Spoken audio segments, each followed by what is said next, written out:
வணக்க மக்களே, வாழ்க வளமுடன். நல்லதே நினைப்போம், நல்லதே நடக்கட்டும்.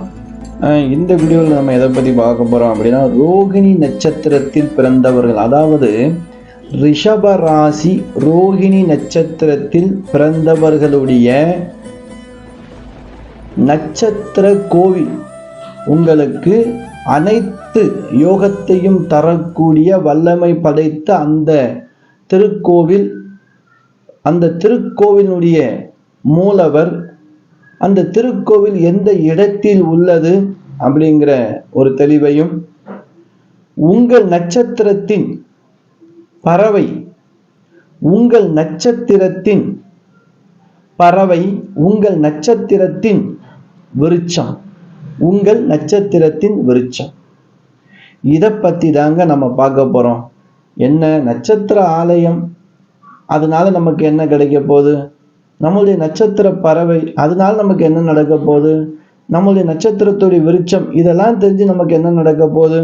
இப்படி சிலர்களுடைய எண்ணங்கள் இருக்குங்க. அதாவது தாகம்னு ஒன்று இருந்தா கண்டிப்பா தண்ணி தேவை. நீங்க தாகம் வரும்போது ஏதேனும் சாப்பிட்டா தாகம் அடங்குமா? தண்ணீர் குடிச்சா தானே தாகம் அடங்கும். உங்களுடைய நட்சத்திரத்திற்குனும் ஒரு ஆலயம் இருக்குங்க.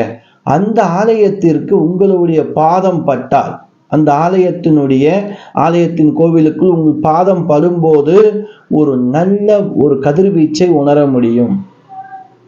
இந்த நட்சத்திரத்தில் பிறந்தவர்களுக்கு எதுவும் தடைகள், குறைகள், முடக்கங்கள் இருந்தாலும் கண்டிப்பாக உங்கள் நட்சத்திரத்தினுடைய அந்த திருக்கோவிலுக்கு போய் வந்தாலே போதும், உங்கள் நட்சத்திரம் பலம் பெறும். சரி, உங்களுடைய பறவையை நீங்க தெரிந்து கொள்வது மிக மிக சிறப்பு. உங்களுக்கு அனைத்து யோகத்தையும் தரக்கூடியது உங்களுடைய பறவை, வெற்றி தரக்கூடியது உங்களுடைய விருட்சம். நம்ம இந்த வீடியோவில் விரிவா நம்ம பார்க்க போறோங்க. சரியா? இப்போ ரோகிணி நட்சத்திரம் 1, 2, 3, 4 பாதத்தில் பிறந்தவர்களும் ரிஷபராசியில் தான் இருப்பார்கள். இந்த ரோகிணி நட்சத்திரத்திலே ரிஷபராசியிலே சந்திர பகவான் இருக்கும்போது, சந்திர பகவானுடைய சொந்த நட்சத்திரம் அந்த சாரத்திலே இருக்கும்போது உச்ச நிலைமை அடைவார் சந்திர பகவான். ரிஷபராசியிலே கால புருஷ தத்துவத்துக்கு 2ஆம் வீடு, சுபபோகமா இருக்கக்கூடிய இடம். ஆனா எல்லோருக்கும் அந்த சுபபோகம் இருக்குமா அப்படின்னா கேள்விக்குறி உண்டு. சிலர் இந்த ரோஹிணி நட்சத்திரத்திலே டாப் நிலைமையில் இருப்பதும் உண்டு, சிலர்கள் 0 பாயிண்ட்ல இருப்பதும் உண்டு.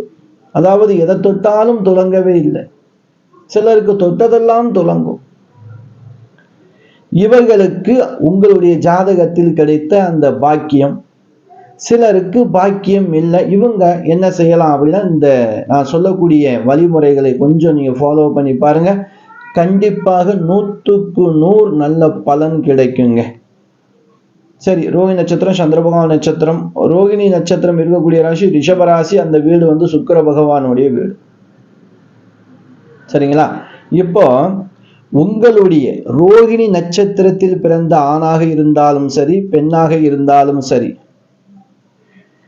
உங்களுடைய நட்சத்திர கோவிலில் இருக்கக்கூடிய மூலவருடைய பெயர் பாண்டவ தூத பெருமாள்.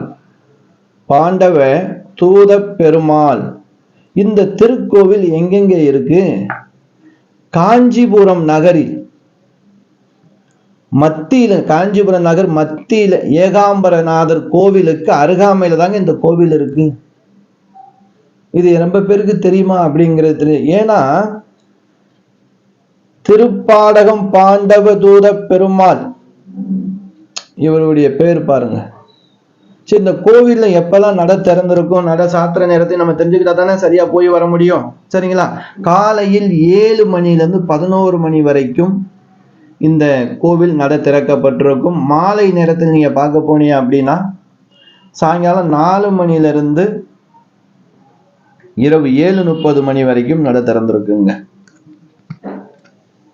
காக்கும் தெய்வம் விஷ்ணு பகவானின், காக்கும் தெய்வம் விஷ்ணு பகவானின் 8வது அவதாரம் கிருஷ்ணா. இந்த அவதரித்த நட்சத்திரம்தான் ரோகிணி. கிருஷ்ண பகவானுடைய நட்சத்திரம் ரோகிணி. 2000 ஆண்டுகள் பழமையான கோவில், வைணவ திருக்கோவில்.